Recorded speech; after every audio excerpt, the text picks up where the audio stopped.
Our first story deals with a subculture of heavy metal music that some feel is sending a dangerous message to your kids. The forces of evil on the dark side of devil rock. And I want to talk tonight about the devil and demons and witches and wizards.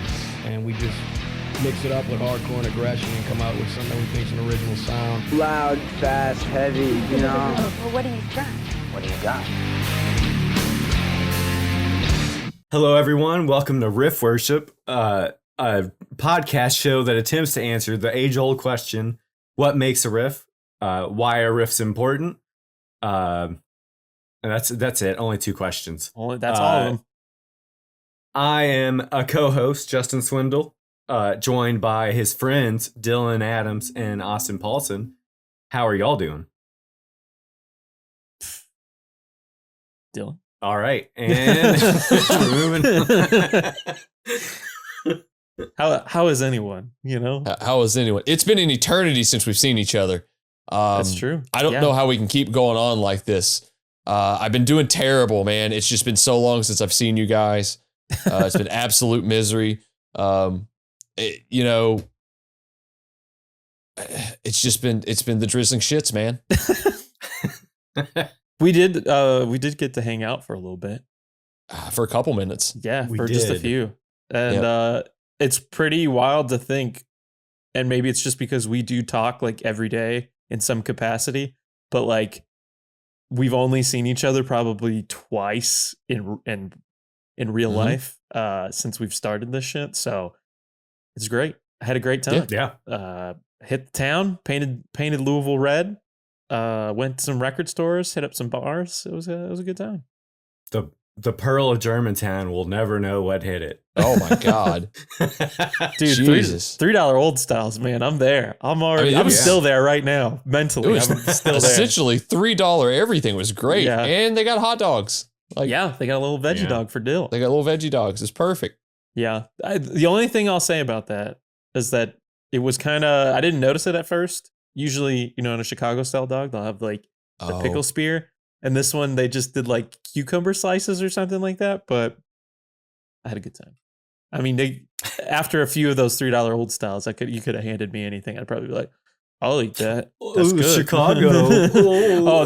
It's just like a mound of anything, and I'll probably I could probably eat one of those. Yeah. I don't want us to gloss over the fact that we watched a cinematic masterpiece while we were all together, which is Shallow Hal. No. No. No, it was absolutely Shallow Hal. That same difference. It's a Jack Black movie. Sorry, we watched Saving Silverman. Yeah. Just for the crowbar references, right? Damn, Right, the big Montana.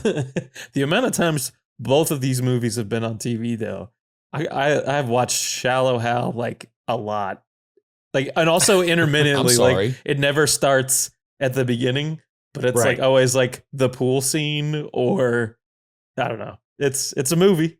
It's a movie, man. That glow up that Jack Black had after those movies is like, all right, I did this, then I did Shallow Hal, and then Skull Rock just fell right in his lap. He's like, I can probably do this. It sounds no different than who I am already. Yeah, You're a huge fan, aren't you, Dylan? Massive Big fan Jack of him, Swindle. Massive. Absolutely massive. Love everything he's in. he loves his mannerisms and quirky sayings. He says them to himself in the mirror. Stare right in the mirror every single morning before work as I'm cinching on the helmet in the bike guard and just going right into a spiel from like Orange County. I love that movie.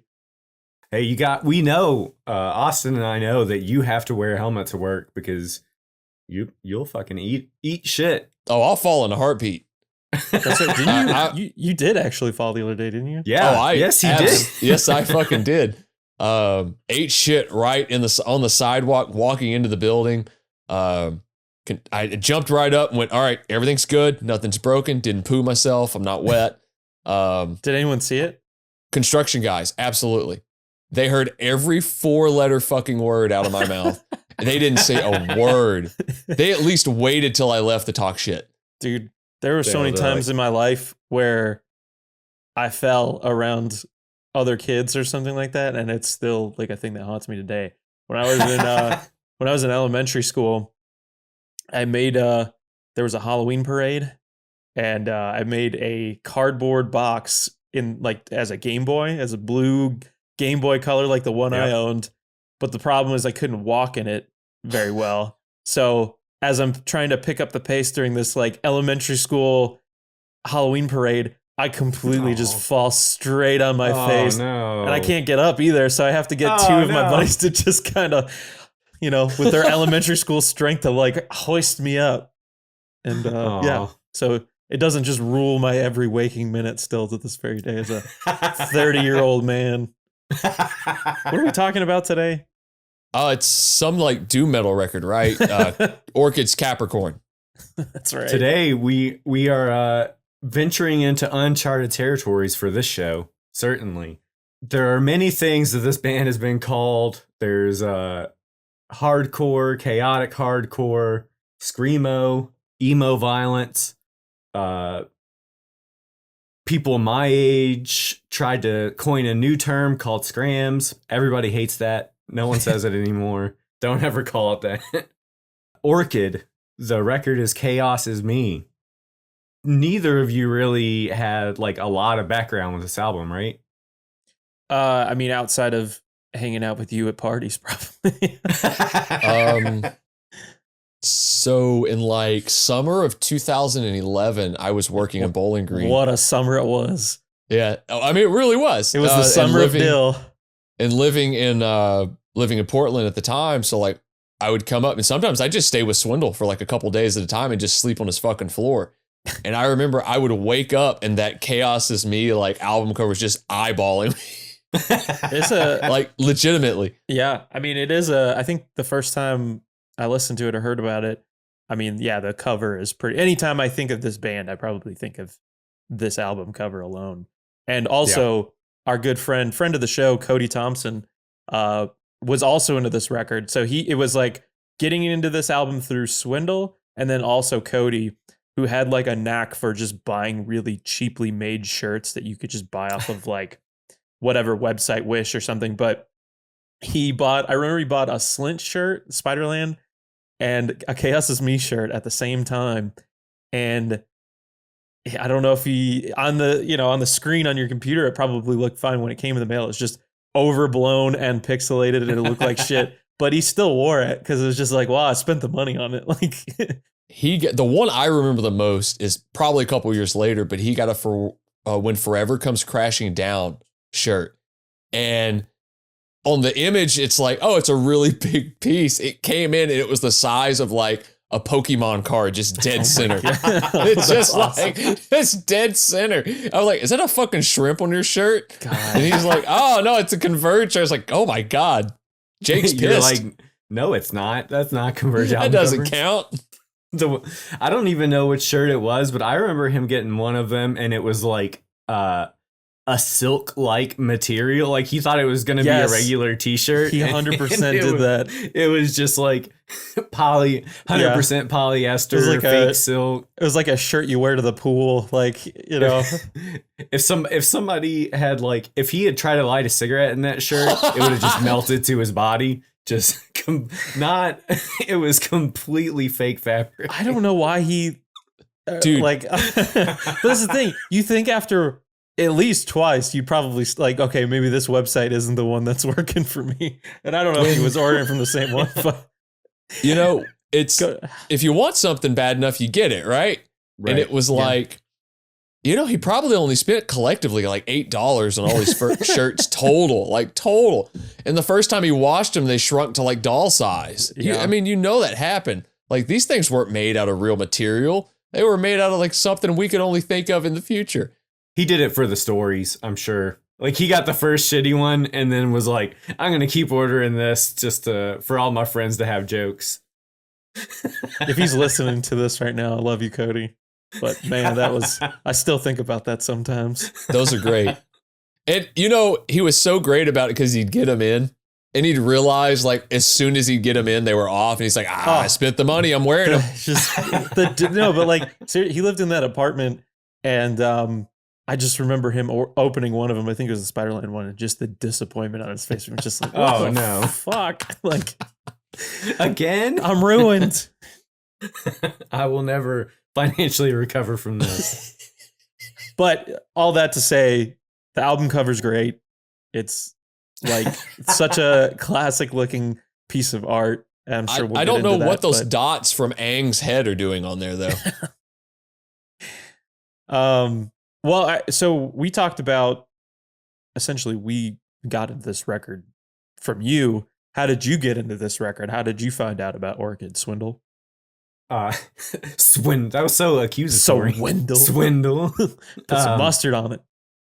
So in like the mid 2000s, maybe late 2000s, the internet was a lot more lawless than it is now. And there would be, people would upload whole albums to the internet and then just send a link to people so they could download the album.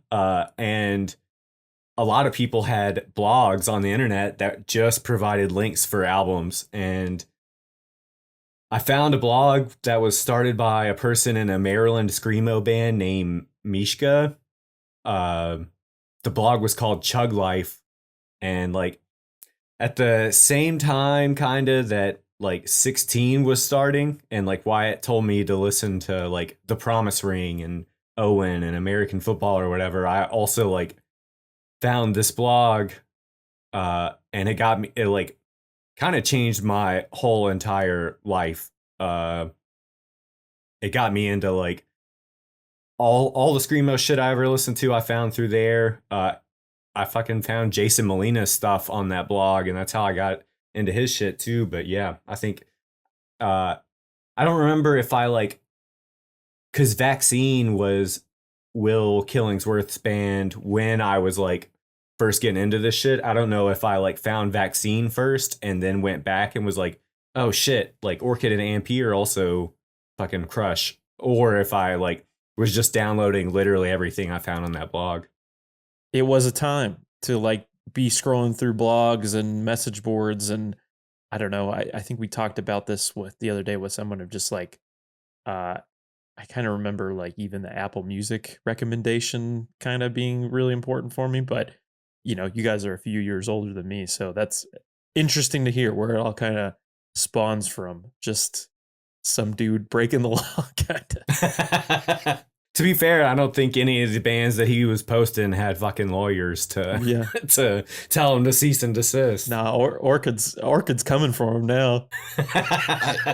It was a different time back then because that was pre-streaming, right? You know, to find anything like that, you either had to take. Most of us didn't have any money. I mean, we were working terrible jobs. You know, if you wanted something bad enough, it better be fucking good before you spend the money on it. You know, I can't think of how many records I had to buy on just a chance. But also discovering blogs and blog spots and all of this, and being able to find like different artists here or there, or like reading a book or looking at a magazine article of like, oh, this sounds like something I'd be interested in. But I remember prior to The Gentleman being found out to be a terrible individual, the Toxic Breeds Funhouse was a great blog. That's where I first heard Twitching Tongues. Even like it was right around the same time, like a couple friends of ours were like playing it a lot. I found that and found through a couple bands. I think that's how I got really into the Beautiful Ones as well. Yeah, I mean, that's the amount of effort you would have to put in to find artists and find stuff. I mean, we're able to do it so easily now. It's like, you've never heard of it. You can click in the name and it's fucking there. You're going to find anything, you know, Bandcamp, Spotify, whichever. I will say too, another important thing that, at least in the context of this band, that helped me get into it was some of the comps that came out. There was a compilation. I don't know what label released it, but I found it through Full of Hell because they did a cover of Frame Code for like this comp called Epilogue of a Car Crash, a tribute to Orchid. And so it was like a huge, covers record full of bands came into it through Full of Hell. So I was like, damn, all right, this is kind of interesting. Like I was just kind of maybe, I've been a fan of that band for a long time. So it was like discovering like, oh, this is like kind of a strange influence. or like this is kind of a left field thing maybe. And you know, as you get more into a band like that, you find out that like, oh no, this totally makes sense why they would be on a compilation like this. So by way of bands putting on other bands or like their influences, I think that was also important for me too. Swindle always makes the joke regarding because there's two bands named Orchid, right? Yeah. There's kind of a trad doom band named Orchid, named after the Black Sabbath song, I'm sure. And there's this kind of screamo, scrams, almost grind Orchid. And anytime like we would bring up Orchid in the past, he's like, man, there's some people that were really looking for that metal band and were real upset. And it's like, you know, I've listened to that metal record or one of their records, and it's not, I'm not going to say it's bad, but this one's far more exciting. This one's far more intense. That other stuff is like, okay, there's a lot of bands that do that. That's cool. Not saying that there aren't bands that do something like this as well, but 18 and a half minutes of just pretty well intense music. And yeah, I mean, that's shit. That's a Adult Swim episode. Yeah, this is true. You remember when we talked about Sean being mad at a group of people? These guys were fucking mad or really dissatisfied with the current state of the punk scene at the time. It seems these like all these lyrics are basically just like call out songs to like, you know, their peers. What's funny to me, I was just thinking about it today about the lyrics. They were so fucking new to the punk scene at the time. Like this was Orchid's first album, like full length album. They had a couple of splits and an EP before, I think, but this was kind of all of their first like very serious band. Like it's not like they were grinding it out for 10 years and they had just become disillusioned with going to shows like out the womb. Yeah. I'd be interested to hear, like, you know, obviously we've done our research a little bit here and, you know, looked into certain things, but yeah, I wonder what was like kind of the tipping point. I would assume that just based off of hearing the record too. I mean, these guys were clearly into a lot of like DC hardcore and emo, I think, came up through that. I mean, there's quite literally, I believe, some references in the lyrics to some of that stuff, but yeah, I wonder what it would have been, what they were seeing, people just kind of acting or not acting rather, or, you know, kind of. Oh, there was some acting, I'm sure.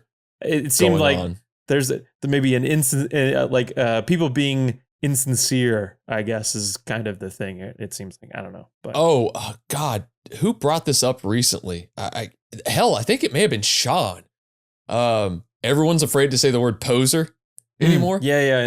I believe that was a Sean quote. So like, it's like very rings true. Like that's not part of my vernacular, but very much rings of that, kind of sounds like that. I mean, yeah, looking through the lyrics on this, the last couple listens I did of it, they're very, you would have to know, like as you dug in, but you can read between the lines. I mean, there's the line about the black jeans and all sorts of stuff in there. And but it's like, Will, Jason, who made you mad? How did this happen? Please let us know. We love this shit. I guess we should get into a little bit of the backstory in this band. Oh yeah. Swindle? Well, there isn't much. We don't know too much about the backstory of Orchid, but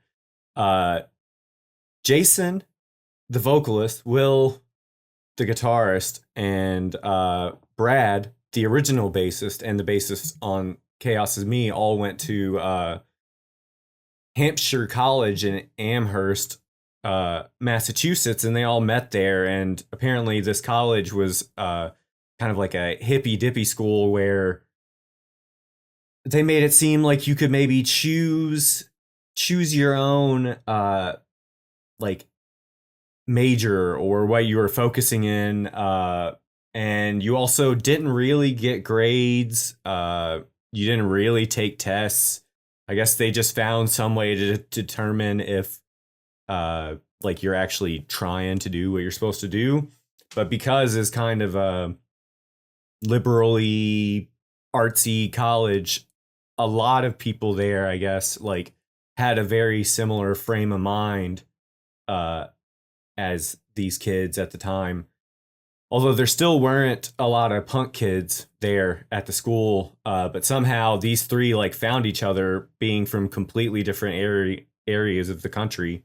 And then they found the drummer Jeff went to a different school in Amherst called the University of Massachusetts Amherst, and I think they had never met Jeff until he tried out for the band, and the first thing he ever said was, "I can't play fast, but I'll play," which just complete bullshit. Yeah, right. Like this. That is the most Justin Swindle line I've ever heard. Hey, just letting you guys know, I really can't play this stuff. Like, sorry, I don't know why you're interested. Swindle finds a way. He always Yeah. does. Yeah, the only thing I really knew about Amherst is like I think Dinosaur Jr.'s from that area, but that's about it. So it's kind of interesting to hear this is rooted. It's like, yeah, I mean, how many bands came together from just a bunch of guys like hanging out in the dorm room, or like, oh, I saw that guy in my English class. He was wearing hardcore T-shirt or some black T-shirt that I like. They'll find each other. I can't imagine the school is like very big either. So, I mean, to reference the Lamb of God episode, those guys got together. They were all in college at the same college, except for Randy. They're like, hey, I know a guy that's out behind the dumpsters, like drinking and puking. Let's get him. Austin, you interviewed for your radio show. You interviewed one of the people in I don't know why I can't think of the name of the band. The Nashville band. Oh, I thought. Oh, yeah. Yacha. Yes, I interviewed Kaon from Yacha. Yeah, and you were asking us if there were like bands from Birmingham, right? Mm-hmm. Apparently, Will Killingsworth grew up in Birmingham, or like went to high school for a few years in Birmingham, and was just like, yeah, I had to go somewhere else to find punk rock because it wasn't in Birmingham. Oh, He's like, I maybe went to one show the whole time I was there. Yeah, I wonder what the scene would have been like there. As I mean, clearly, if he's talking about it, I guess it wasn't too crazy. And I can't speak for Birmingham, so I don't really know. But yeah, even Kaon was saying that there was maybe even there were some like DIY spaces and stuff, and I think he speaks fairly highly of it. But yeah, maybe it just took a little bit more time. Yeah, with some more technology to some more blogs to turn people on to shit. But yeah, that's interesting. It just happens. He found more punk in Massachusetts. After they all met each other and formed a band, very quickly, within just like a few short months, they recorded their first demo, We Hate You, and they played their first show within a few months of each other. That first show featured Pig Destroyer, which that's bonkers. Yeah, which Pig Destroyer was, I think A and B Agoraphobic existed for a little bit, but Pig Destroyer was still at this point a very new band. But Killingsworth had been running a record label that was mostly like grind and power violence bands. I think one of his releases was one of the Spaz records. Yeah, it's called Clean Plate Records. I was just looking through the Discogs earlier, and yeah, I saw that there was like the self-titled Agoraphobic record. I think there was like there's definitely like a Pig Destroyer release on there, some Spaz stuff. I think he released maybe at least one split the Orchid did later on, but yeah, it's just like all hardcore punk and grindcore. So which I think comes up a little later. It seems like they have a lot of connections with some of those like people across the country. So yeah, they played their first show ever with Pig Destroyer, and basically they finished their set, the show's over, and they just decide to do a split release with Pig Destroyer like on the spot. So that was their second release. I like the cut of your jib, Pig Destroyer. Let's do a split. I think they did they had a 7-inch and then another split with Encyclopedia of American Traders. But yeah, like you were saying, I think it wasn't long before they actually got to do the full length release. Dylan, you brought up Lamb of God. There actually is an interesting connection. Maybe the We Hate You demo or the Pig Destroyer split was recorded with Steve Austin. There you go. It dies today. Or not, it dies today. Sorry, today is the day. Right. Yep. That's two completely different sounding bands. Yeah, okay. That's wild. That would make sense for him to do something like this because this is pretty abrasive sounding, and most, if not all, of the projects Steve has been associated with are the records that he's done are really abrasive sounding. So that's pretty cool, to be honest. Because this is Chaos Is Me isn't necessarily the most abrasive thing in the world, but it's fucking abrasive. Like it's there. There's not a whole lot of like tonal shifts or anything. I mean, there's a couple like build up parts and kind of these like clean guitar intros, but it's really just straightforward and abrasive the entire way through. So that's cool to know that. I would be interested to hear what his hands would have sounded like on this full length, but we did get somebody, equally as qualified to produce a record like that who has gone on to do massive things, right? Yeah, Kurt Ballou. I think this was this may have been Kurt's first designated spot. From the sound of like Will's interviews a couple times, he said that like Kurt's first space was maybe in a friend's basement or like apartment or something, and he was just like using that. And then his first dedicated space as God City, like they recorded this album in it. That's awesome. Yeah, I don't think I knew when I first heard it that Kurt had a hand in producing it. That's pretty cool. I mean, this is pre-Jane Doe Ballou, like Kurt Ballou. This would have been right at probably, let's see, when did Forever Comes Crashing Down come out? Is that the 98 record or is that Petitioning? Because that would have been right after that record. And you were right. When Forever Comes Crashing. This is, this is before Converge took over the fucking world. Right. Like, because anytime I listen to this record, if it's in like, sequential playback to where it'll just go right to the next kind of artist, it's always a Converge track. I don't know how it's sequenced like that, but it's a different Converge track every single time. And it's just so fitting. But it's wild to think like Kurt Ballou did these kind of early recordings like this. And just hearing how it sounds versus some of his more modern stuff, how it sounds and how he's grown throughout it. But it's pretty fucking wild to know he's like, all right, sure. I'll dive right into this thing. They still do have ties to like screamo shit. They like, I can't think of the name of the band, but that one screamo band that you did the Frail Body.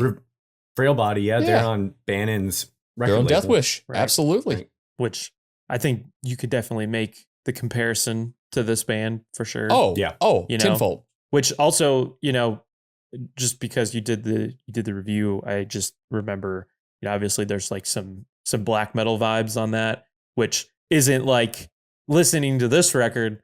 I don't think that's necessarily what they're going for, but you could definitely like, okay, it's really not that far of a step over from like something like this into the black metal, like Dark Throne or anything like that. Yeah, it's certainly there, whether like not directly, but it's there. It's close enough.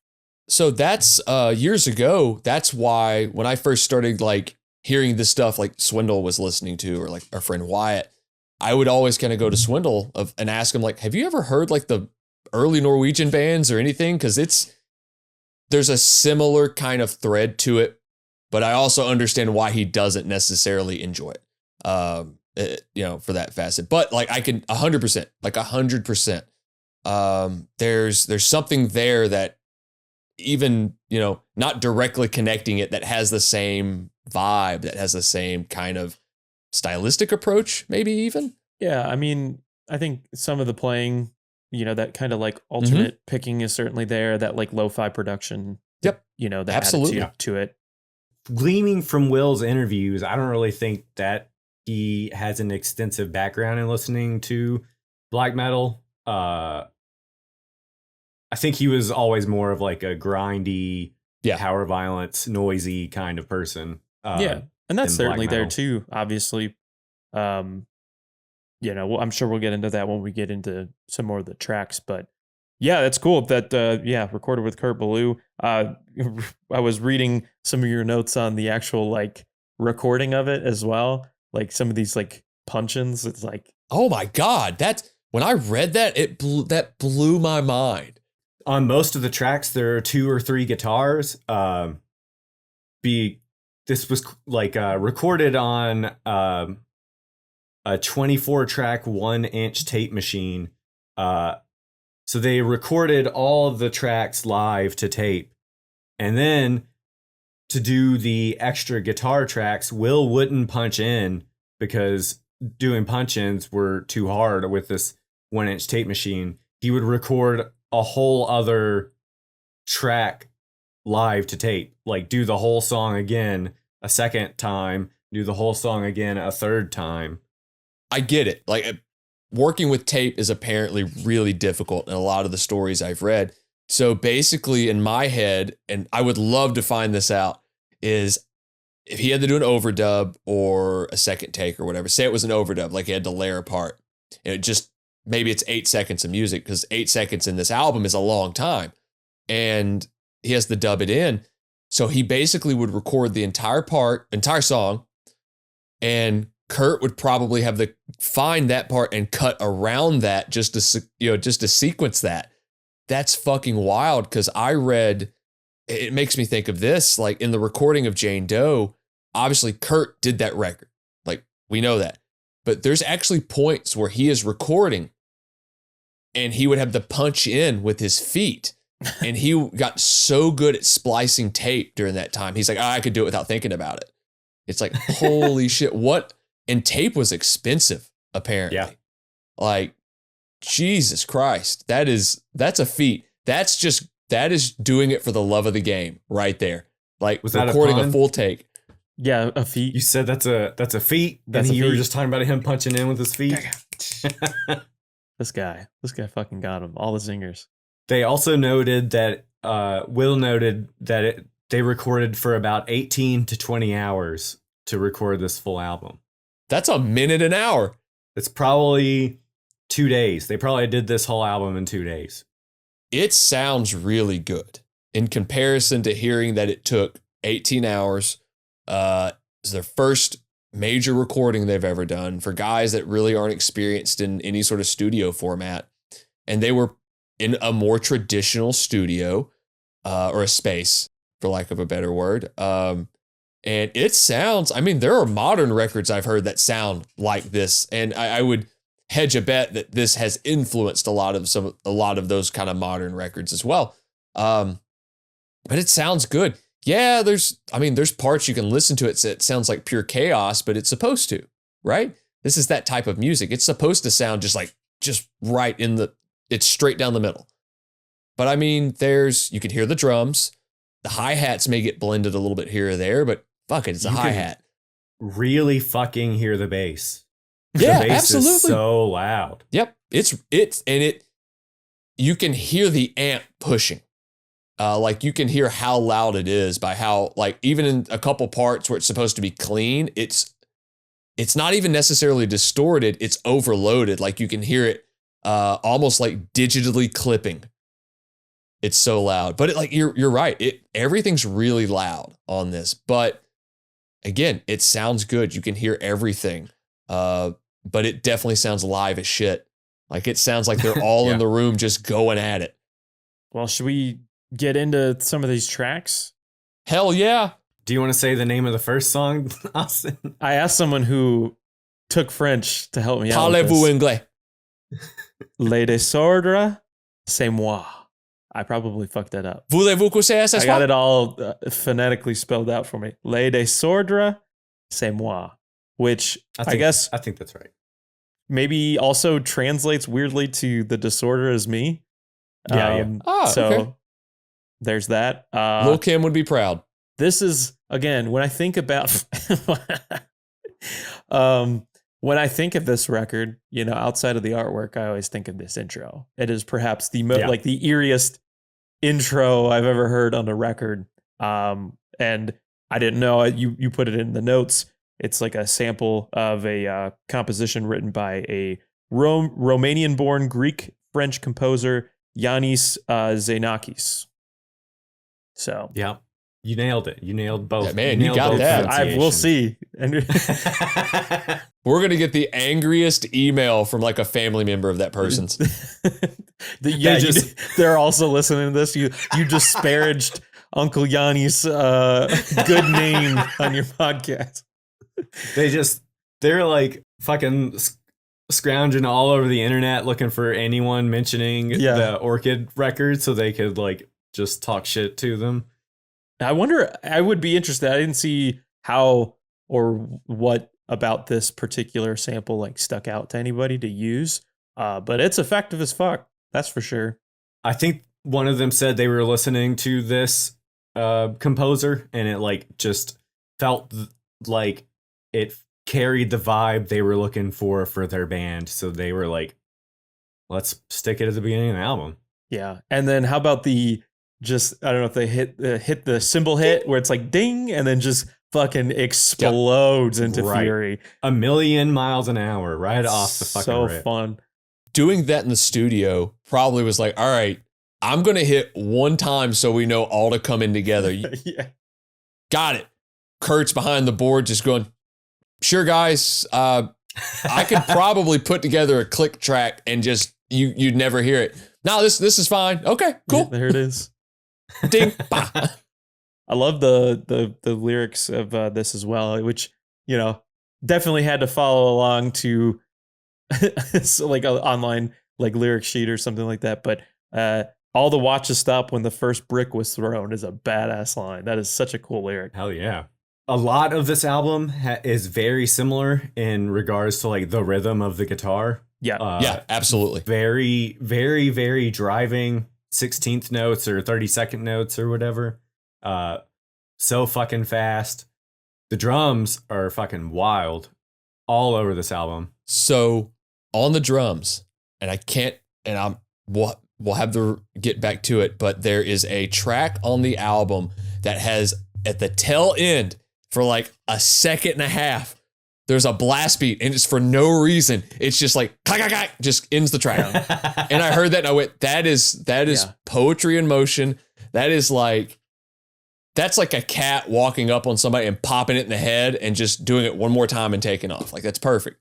There are so many parts of this album that are like blast adjacent. Like, it's not a full blast, but it is just so much snare is happening. And I don't think he's playing the backbeat like on the 2 and 4 for like, there's one song near the end of the album that I was like, oh, he's playing on the 2 and 4 there. And now he's not. Groove. He's the antithesis to fucking Jimmy Bower. Like, right. It does feel like there weren't a lot of like restrictions or like it has to sound this way or this way. Like, we'll just what else was there to compare it to? Right. Yeah, I was gonna say at the time, it's not like they didn't have the Orchid before them. I mean, before Orchid, it was like Page 99. Like, no, I wouldn't. I don't think so. Maybe. Hold on. I'm putting this on pause. You have far more knowledge on this than I do, but like that's the name that always comes up for me. Around the same time, I was gonna say before this, it was like fucking Shotmaker, which is like a Canadian emo hardcore band, or like the DC Revolution Summer stuff, like Fugazi or Embrace or Rites of Spring, something like that. Like they when they recorded this, they were like fully like, we are a hardcore band. Like, they just thought they were making a hardcore record, but like, I mean, it's not. Yeah, I mean, I don't think this is a hardcore record. I think personally. It's got it's certainly different than any of that stuff, but I think, the term hardcore obviously is not even it can, yes, it is a form of music, but it is also like an attitude and like all of these things. And I think it certainly has that. But even the next song, I think there's even a line that kind of describes like, we basically made this band because of our, disdain for the scene. We did this because like we just hate everything currently. To be fair, the Jason, he said he like grew up in Delaware, or he's from Delaware, and he did go to a bunch of hardcore shows, but it was like fucking Hatebreed and like a lot of tougher guy stuff. So if you're like, I want to do not that, I want to like make different music than this because like I didn't really love that, like this is certainly different. Yeah. Oh, 100%. Orchid is very different than bands like Snapcase or whatever, whoever. Yeah, like Slapshot, Snap, because this is right during that period of time. This is like kind of that weird 90s boom of sorts for like a lot of the, I call them beat down bands. I know that's not the right way to call them, but that's what I think of. Like that first Hatebreed release on Victory, some of the earlier, the New York straight edge band, Earth Crisis. Thank you. Like Crown of Thorns or all those like really heavy hitting bands. So like coming into hardcore and, being younger and maybe not necessarily being into that weird kind of jock mentality stuff, and wanting to create something different, maybe even something a little bit more artistic, in scope, and going, I mean, what do we listen to? I mean, yep, you've got the great bands from DC. You've got a lot of post-punk bands you could draw influence from. And there's a lot more like creative bands that I'm forgetting, but being able to go, what can we do? And then probably like, there's probably a Napalm Death record in there somewhere. I'm convinced there is some early grind. Matter of fact, we mentioned Jay Mascis at the early part of this, but Austin, do you remember the band he played drums in when he was a kid? Was it Siege or Deep Wound? Oh, Deep Wound. Okay. Yeah. So like, there you go. I mean, bingo, probably a lot of stuff like that, which wasn't like tough guy shit. It was just really fast and abrasive music. And these guys seeing a scene that they really didn't identify with, but still like the ethos of it, of like, we book our own shows, we make our own tours, flyers, everything's done, it's all DIY, but we want to do something different. We want to do something as extreme, but without the kind of the tough guy mentality of it. So, I mean, that's kind of like a lot of that is in the song, the second song, Aesthetic Dialectic. That's the Gene song, I think. All of this means nothing. DC made me and the rest of this mess. So like definitely taking, inspiration or growing up in the DC like hardcore and emo, like Embrace. And, I certainly hear like Fugazi in there and, I'm sure Minor Threat, you could name 100 of them, but I guess they were saying that maybe there is a lack of passion that used to exist, but no longer exists now. People are just kind of saying things, but they're not acting on what they're saying. They don't mean what they're saying. And I did see somebody had linked it to where it's like bands are basically like acting as a business maybe during this time rather than doing it for the music. And they have a song on the self-titled, there's a gatefold where it's called No, We Don't Have Any T-Shirts. So maybe like a kind of a continuation of that. But yeah, I don't know. So there's a handful of these songs that kind of carry this sentiment throughout the record. Man, I was just looking at their T-shirts on Death Wish today. Right. Yeah. So if they didn't have T-shirts then, they certainly have them now for this reunion stuff. So I don't know. Brian is mad. It's funny. I feel like every punk band that I've listened to since this album has like said that in some way, like basically the same exact idea. Like it ain't like it used to be. It used to be better than it is now. Like that old man, he ain't what he used to be. Ain't what yeah, 100%. I can agree that. I mean, there's a lot of modern bands that do it too, and you hear it and it's like, wait a minute. What are you referring to? What time period are you referring to? Okay. Sure. Hey, make a message, say it. Do what you got to do. You know, do your thing. Dig into it.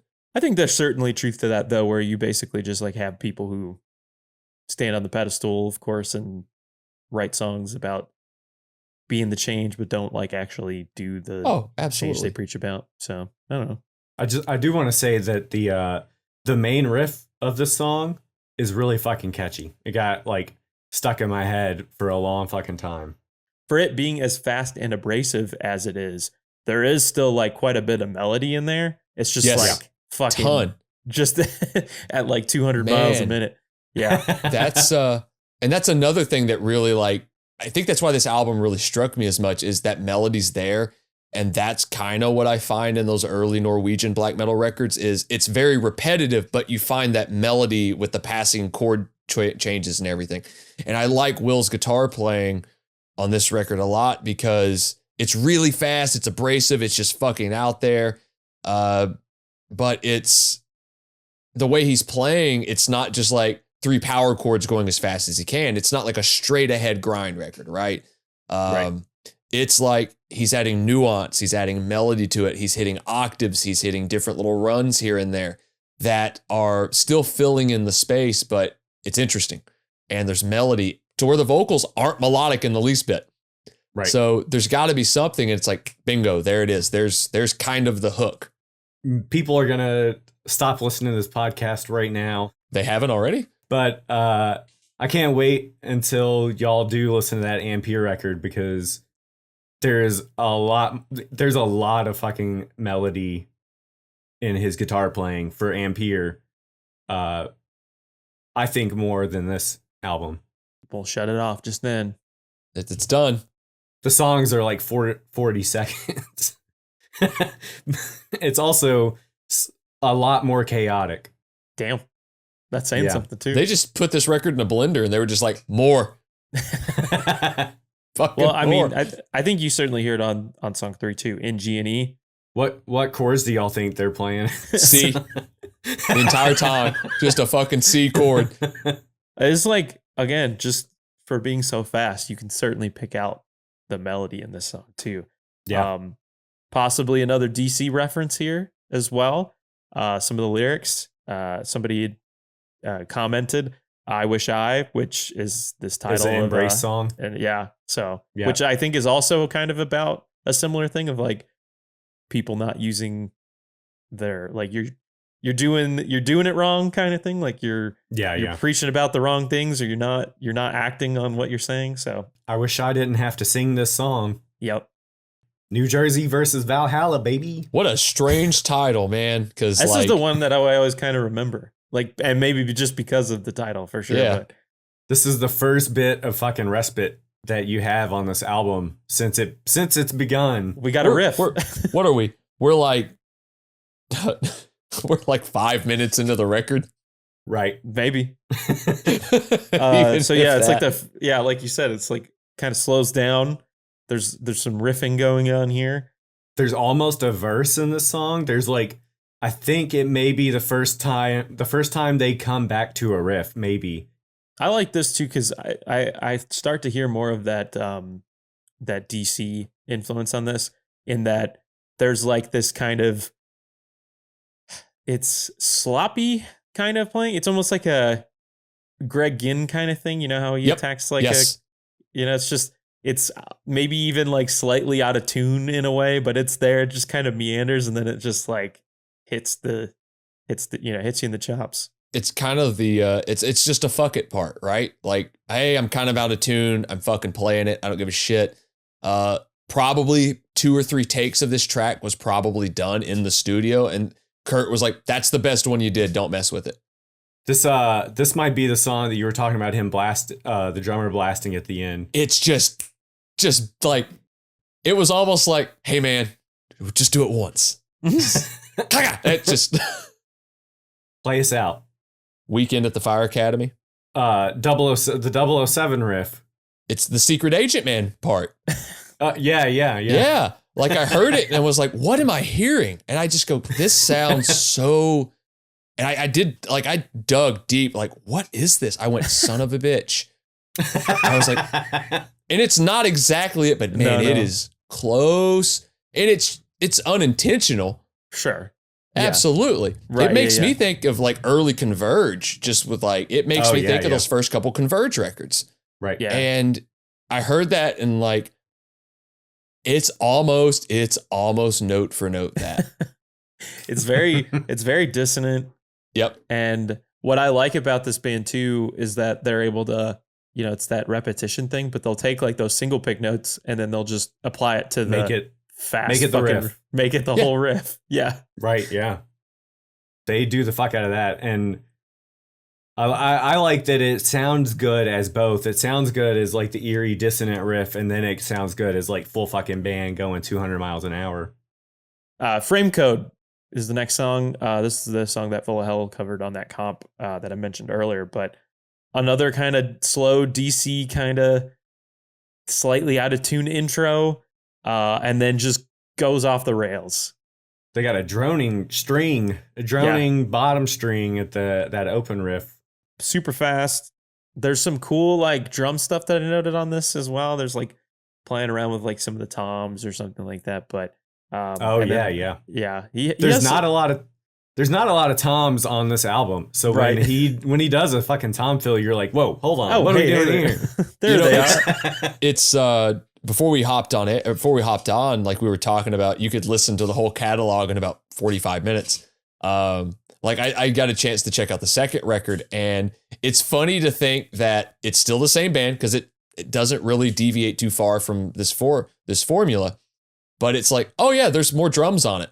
It's just like, oh, he played drums. He's just not jumping into it. Yeah, I mean, I also listened to that like directly after this. It's like 15 minutes long, and it feels like it's like a little, it's like, oh, okay, we improved. It's a little bit more refined. But yeah, it's still like pretty much the same kind of thing for sure. Yeah, good song. I like Frame Code. They have a discography album called Totality. Yeah. It's 37 minutes long. That's what I was looking up the length of that record. God damn, that's even got B-sides and rarities on it. Well, it's like the same as what they like Human Remains did like a whole like discography long 40 minutes thing, and it's like it's like not even an hour, I think, but it's got demos and it's got all this shit, like everything they basically ever releases on this thing. But speaking of things that like are coming through, there's the drums, but then there's that bass riff at the beginning of the Action Index. Yes. So I was like, there's that bass. There is. You are, buddy. And sometimes I'm glad you mentioned that, because sometimes it takes hearing it first. Yeah. And then you can really go back and listen to it and go, oh, I can hear it the entire time. Like you have to find that kind of tonal center. There's another track where the bass brings in at the end. And I don't know if I can't remember if we've already discussed that or not, but it's like right at the tail end, the bass is kind of doing its own little thing. And it just sounds like a really pushed P bass really hard. I love that it's actually, the song doesn't start with just bass.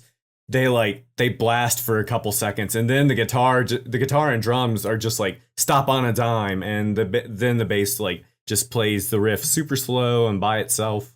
Broke a string, dropped the drumstick. Then when the guitar riff came in after like the bass had played the riff by itself, it like the riff sounded completely different than like any other riff on this album to this point. Signs of things to come. Like this could have very well been like a later written track, maybe more, riff centric, maybe than some of the other stuff, which is just pushing everything off the cliff kind of thing. Whereas this was like, hey, we've got a riff, let's kick into it. Because there's a little bit more of that on the next record. I have not dove into the third record at all. I still have to wrap my head around it being called Sasscore. which is such a funny statement to me. But it definitely seems like this was a later track. Like it was something of, okay, this is a little bit different. Why the fuck not? Let's put it on. Then is the next song the shortest song on the record? Death of a Modernist. It's not. Yes, by 4 seconds. By 3 seconds. Yes. Okay. Yeah. It was pretty quick. It blasts and then kind of like sustains to like end the record. Which I enjoyed. Everything just kind of ends on this record too. It's like very just like, all right, we're done. I don't really know what the lyrics mean on this, but I do think they were interesting. It paints certainly a picture. When I die, 1,000 birds will fly out of my mouth. Yes. So it's just repeated too. I love that. Those are my favorite lyrics on the whole record. Yeah, that's pretty great. Just reading that, it's like, oh man, this is I don't know what this means. What could this possibly fucking mean? But it's cool. It's a good line.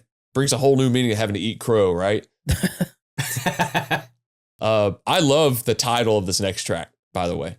Boy with No Arms. The Boy with No Arms. I love that. I love it. It like immediately the images are like of the movie Freaks to me. Like immediately. I couldn't tell if it was maybe about being in a, like you can't defend yourself, maybe like in some sort of like toxic relationship. You just kind of eat it. Lyrically, it was there. Yeah. But also, imagery wise, like, the Boy with No Arms. Boy with No Arms, man. Damn. They should have had a title track. They should have had one about the guy with no appendages who can just light his own cigarette. Oh, that's right. Do you remember that scene? That's crazy. This is crazy. God. This is a crazy movie. Awesome movie. This is a crazy record, right? Man, this record is a shitload of fun. Yeah, it is. I don't think we've hit on that enough. I've dug into we've all kind of dug into this band's catalog. You guys probably more so than I have, but the second record's good, but something about this one, maybe it's because it's the first one I heard, is like, oh man, this is really fucking cool.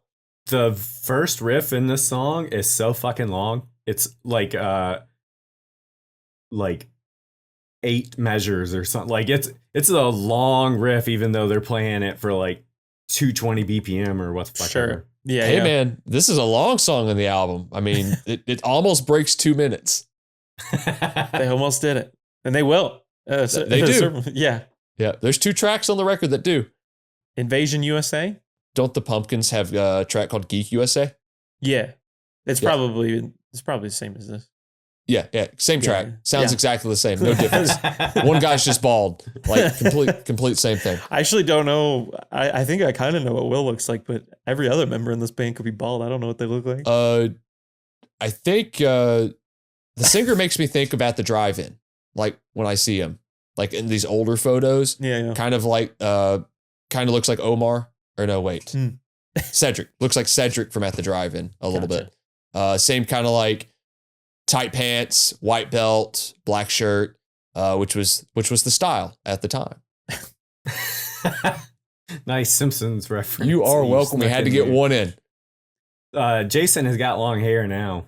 There you go. Will's part of the club that Dylan's in. Is he? Good club. Yeah.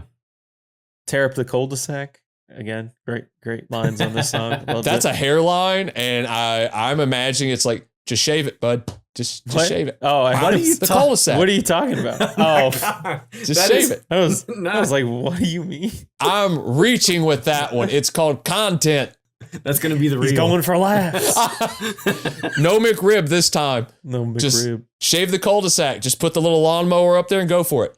But yeah, tear up the cul-de-sac. Great line. Great lines on this song for sure. This was the Invasion USA is like the song that I was like, oh shit, the drummer's playing the 2 and the 4.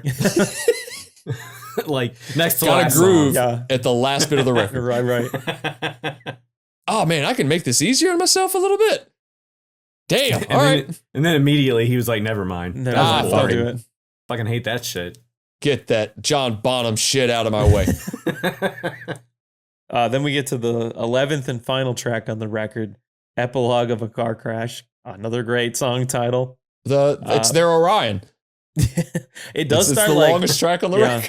It starts clean, jangly guitar intro, which, talk about a part that just kind of builds and builds, and I'm like waiting, and I'm like, when is this gonna come tumbling down? But I really enjoyed this section of the song, and then all of the little like drum kind of parts that go along with it as well. He's keeping track of he's playing like the quarter note on the rim of the snare, and then doing like a one-handed roll. Mm-hmm. That's cool. This is my favorite track on the record, not just because it's the longest track or anything. It's just how it is put together. The build up adds so much to it. And then again, it's like all the other songs on the record, it just kicks in. It's like you've had Birch chili for the first time. It's just, it's there and you don't know what you're going to do. Great track, killer closing track to a really fun fucking record. Yeah. Basically ends where it started. You get the sample again with some like maybe added effects in there a little bit, but just in reverse. I think it's in reverse. Okay. That's what I was thinking. Gotcha. Because I was like hearing this like almost like a skip. Okay, that makes more sense. I think it's like the like the block. Gotcha. And in the first thing, there's like a block hit a couple times, and I think it's just that block in reverse. This was another song that they used like the slow, quiet intro. They used that riff in the middle of All the Fury. They really did that well in this song also. Should you talk about the artwork a little bit since we got through the record? Yeah. Obviously it's not, but the first time I saw it was in Swindle's room at the Nutwood house. And I always thought it was like a weird tribute to the Fiend Skull. A little bit, like looks nothing like that, but it very much has that same kind of vibe to it. And the rest of the band's artwork doesn't have that same feel to me. Like the rest of the band's artwork is very vibrant, very bright. The compilation is a red cover. Their final record almost looks like a weird indie rock cover. It's Angela Davis is the person that's the Gatefold record, the one that's called Orchid. That's Angela Davis. Okay. But this one just, something about it seems very twisted. Like something about the artwork. It makes me think of some of like the skeletal costumes you'll see for like the Day of the Dead or like Cinco de Mayo, anything like that. We watched a fucking Italian vampire movie this past October, and there was a scene where like the whole movie takes place in a theater, and there's like a scene in maybe where the band is supposed to play in the opera theater, but everyone's back there like being skeletons as a prank at the beginning, and it reminded me of those skeletons.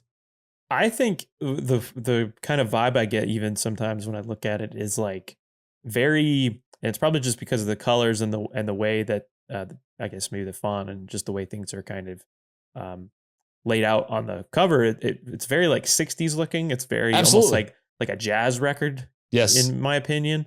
Yeah, it's a very strong cover, and I was reading through some of your notes on it. It's pretty funny, I guess, like how it comes together.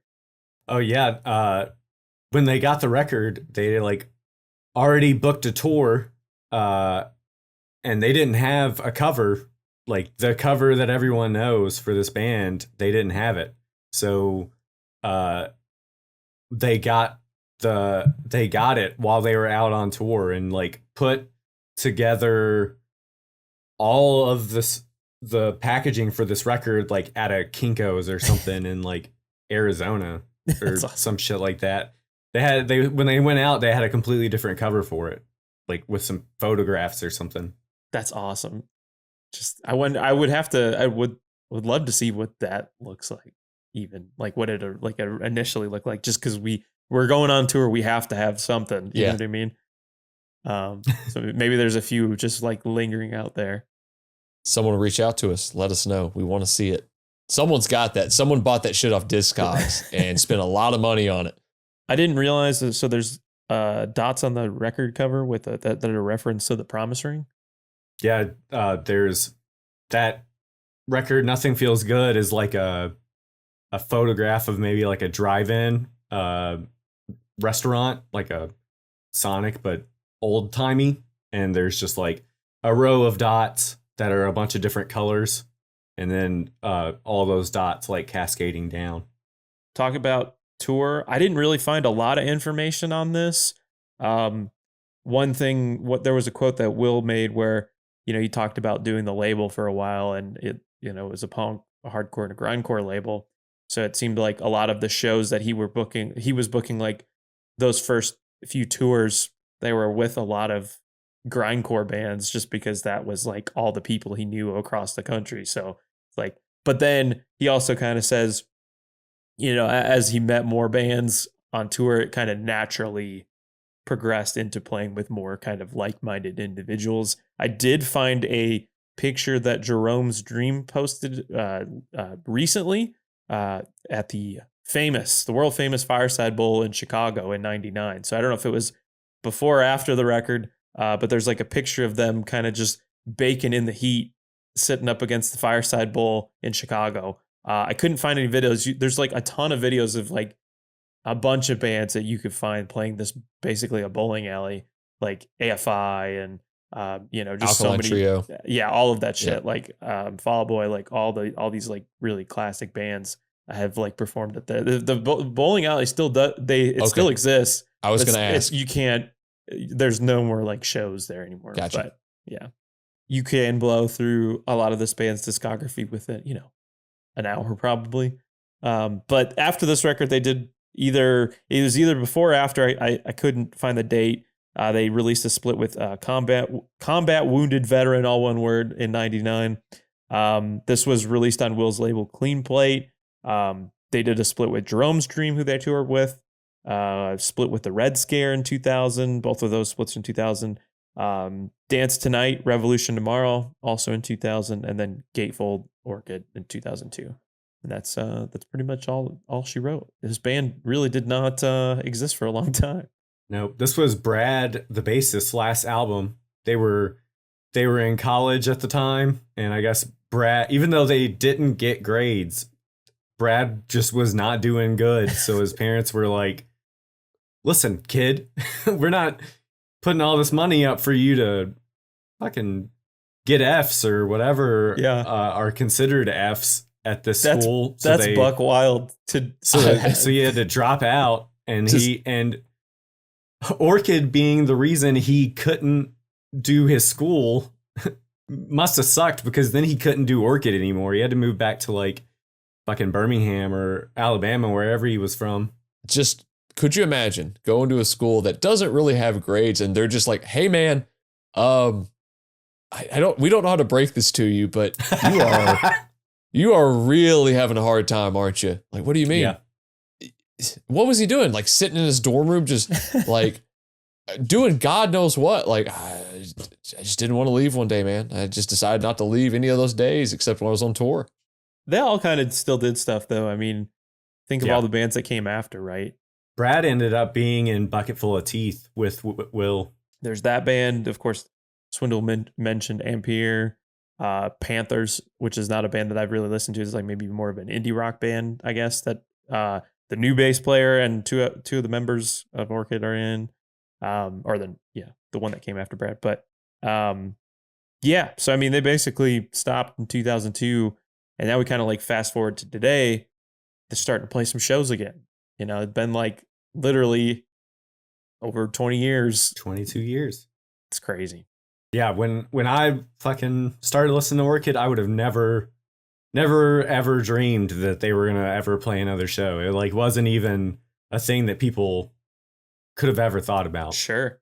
Very different, but I mean, I think of like American football or something like that, where just like, hey, this band that released an album that probably no one really gave a fuck about at the time, over a series of decades or however long it, brings this cult status, and people love it. People, have cried and shouted along to it. But yeah, it's like now that band's like basically kind of active, or they put out records still. And I don't know if that's exactly what these reunion shows are for, other than just kind of celebrating the band. But I don't know. There's like a lot of bands that are kind of doing that as of late, like Jerome's Dream, We got that new City of Caterpillar record, and so on and so forth. But I don't know. It always makes me think of when I first really started getting into like a really heavy music. There were two bands that were always brought up: At the Gates, Carcass. Those bands will never get back together. Nothing's going on with them. And then around 2009, 2010, a couple reunion shows happen. We're going to go out and we're going to do the festival circuit. Obviously 2 different worlds for these bands. But we're going to go out. No new music's ever going to happen. What do you fucking know? Within 3 years, each of them put out a new record. And it also shows to what we talked about at the beginning of this episode, where the world is so much smaller now because anybody has access to anything now, just with a simple search. I mean, if it's not on one of the major streaming formats, it's probably on Bandcamp. It's probably on YouTube. You can reach it. There are fans that probably live in like Thailand, that live in India, that could be listening to this record and are enjoying it. And now a lot of people that never had a chance to see this band have kind of a chance to see this band. Most of the people on this record even got back together for another band. They did a project called Ritual Mess, which actually I was going to use as one of my we'll get there, Swindle. That's cool. I mean, yeah, they've been active. We all know that, like, obviously we mentioned the bands. Will's had a hand in the kind of sound of a lot of underground music over the past, like, however many decades. So still active in the scene, still contributing to the scene, even all these years after. And then, so now you have like a few shows. I think they had like 5 shows basically on the East Coast. And I don't know. I'm not aware of anything currently that's in the future. Maybe they'll play some more, but if it ended up just being 5 shows, I hope people that had been listening to this record for a long time, or maybe some people who got to see these people perform under Orchid, enjoyed the hell out of it. So all said and done, how do we feel about it? What should people know? Why should people give a shit? Very fast, very quick, short album. Very frantic guitar and drumming. The lyrics are smart and good. It's not a lot of like screamo-y stuff. Can be like, I say this with love because I fucking love screamo, but it can be like over the top angsty, over the top like emotional. This isn't that. The lyrics of this album are not like angsty crying lyrics. It's good stuff. It's good punk rock, good noisy, chaotic stuff. You can certainly draw the influences that came before that ended up in this record, but I can't think of anything that sounds quite like it. And I can definitely hear acts that came after that certainly like draw influence from this album. Like I said, it's very easy to kind of blow through the whole discography. And I think that's, the biggest kick I got out of it is just kind of going through all this stuff and getting a chance to listen to it and then listen to it again, because you can just do that. But yeah, I really enjoy this record. I think it certainly reminds me of my friends and, certain times hanging out with each other and everything like that. So there's that connection there. But all in all, just a great, fast, abrasive record.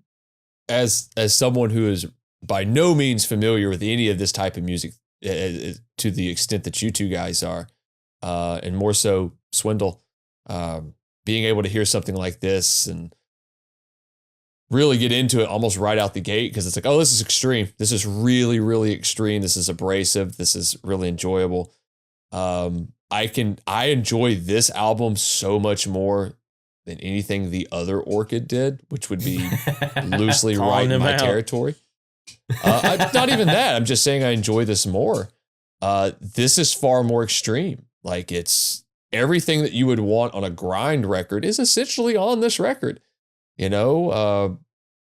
Someone wants to listen to, it's not terribly far removed from like kind of an early Napalm Death record or even like a modern day grind band. It's not terribly far from that. You know, to me, it sounds like one of those bands that could have been the beginning or the blueprint of a lot of bands that Jake Bannon and his team were signing many years later. Swindle referenced the Frail Body review I did.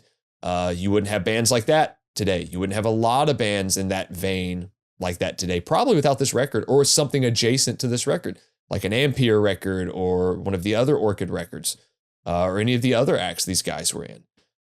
So I really enjoyed it. This is definitely a record I was surprised by. All right, we've reached that part of the episode where we like to share our recommendations, the things we've been listening to. I got a few this week. Just a couple new tracks that have been out that I've been really jamming a lot lately. First, the latest single from Spectral Wound, some black metal from Montreal. You can dance to it. Yeah, it has a lot of their black metal vibe that they are known for, but it's almost got like this very catchy, almost like punk kind of quality to it, in my opinion. Aristocratic Suicidal Black Metal. This is going to be coming off of their upcoming 4th album, Songs of Blood and Mire, which is set for release on August 23rd via Profound Lore. Like I said, I just instantly caught by the hooks. It's still the black metal that you know and love from this band, but I love it. I really like the previous record. I think that's kind of where I first got into them, A Diabolic Thirst, but I think this is a good first kind of taste of what's to come. I don't know if I missed them when they came through here. They played like a show at Reggie's in Chicago. They just wrapped up a tour of Asia. They're going to be heading to Europe in October. So if there's anybody listening in Europe, you can hopefully catch this band. The next one was kind of this is a long fucking wild track. Very experimental kind of black and death metal from the Netherlands, a band called Defacement. They just dropped a single called, and I say single, but it is a 16-minute title track. I think it's the last song on the album. It's called Duality. Dan from Selenoplexia, they were just on the live show recently, and he played a song from their previous self-titled record that I really, really liked. And so then I was like, oh, this band's putting out a new record. So it's going to be called Duality. This is going to be out on 2 different labels. I think it's a joint release between Avant-Garde Music's Unorthodox Emanations and Total Dissonance Worship, which we definitely are big fans of. So that's one. The last one I have, Prison by Teeth from LA, the death metal band out there. Very dissonant, very technical. You got members of Zompantly, current and former members of Mortal Wound. I think it's Errol, who is kind of he's definitely a primary songwriter of this band, but he also produces a lot. So he did like the Zompantly record. He did this record. Our good friends at Meteor Gem turned me on to this band, The Curse of Entropy. Was released a couple of years ago, 2019. I think through Translation Loss. This is another record that's also going to be on that label. So check it out. It's going to be out on August 30th.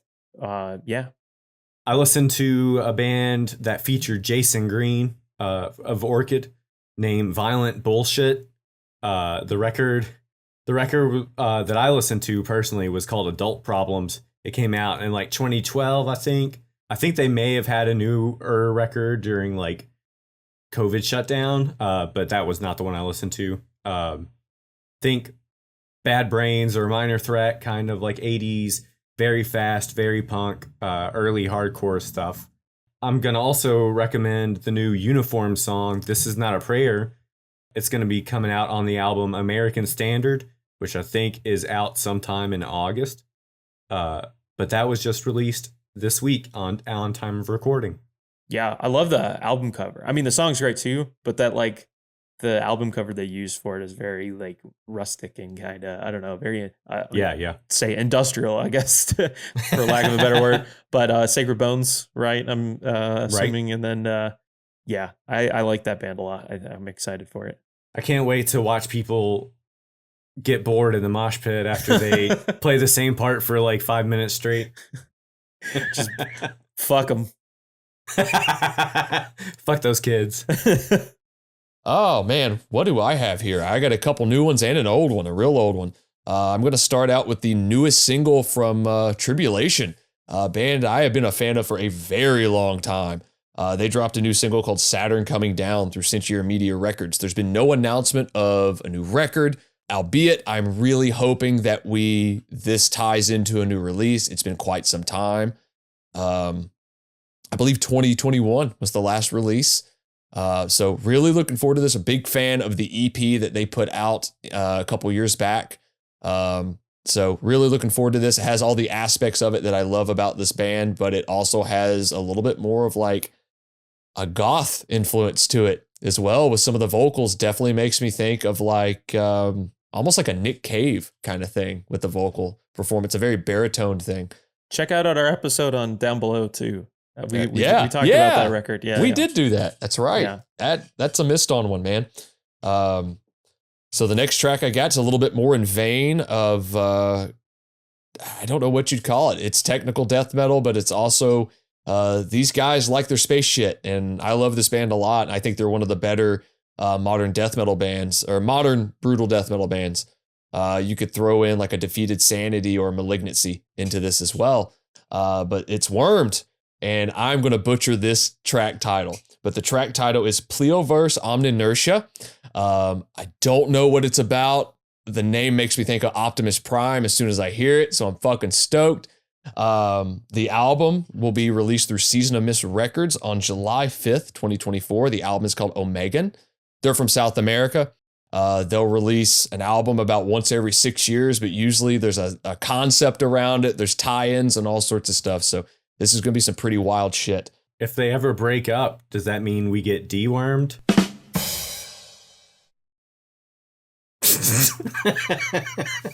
What's the next one? What is that? So the next one is an old one.